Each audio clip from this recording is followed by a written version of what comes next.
প্রিয় দর্শক, আসসালামু আলাইকুম ও রহমতুল্লাহি ওয়া বারাকাতুহু। আজকে আপনাদের সাথে জাবালে নূর পাহাড়ের পরিচিতি শেয়ার করব।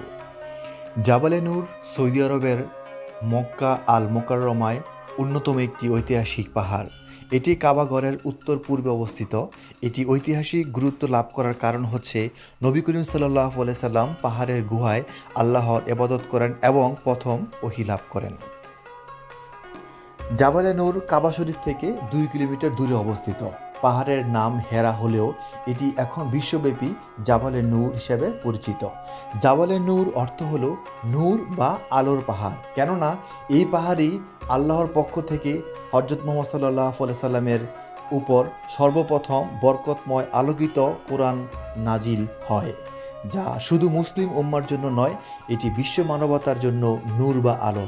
সেই কারণেই এই পাহাড় বিশ্বব্যাপী জাবালে নূর নামে পরিচিত।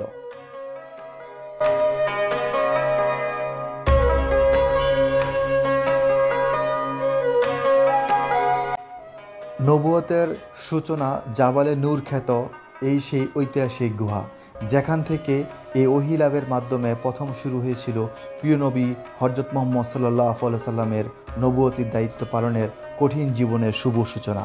কেননা তিনি যখন ওহী নিয়ে হেরা গুহা থেকে পাহাড়ের অর্ধেক নিচে নেমে আসেন, তখন তার কানে একটি কণ্ঠের আওয়াজ আসে, হে মুহাম্মদ, আপনি আল্লাহর নবী আর আমি জিবরাইল। তিনি পৃথিবীতে নবী হিসেবে আত্মপ্রকাশ করেন।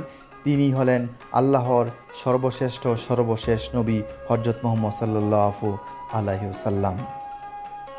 হেরা গুহা থেকে কোরআনের প্রথম ওহী নাজিল হওয়ায় পর থেকে দীর্ঘ 22 বছর 5 মাস 14 দিন সময়ে মানব জাতির জন্য সংবিধান হিসেবে প্রিয় নবী হযরত মুহাম্মদ সাল্লাল্লাহু আলাইহি সাল্লামের কাছে ওহী নাজিলের মাধ্যমে পুরো কোরআনুল কারীম অবতীর্ণ হয়, যার শুভ সূচনা হয়েছিল জাবালে নূর থেকেই।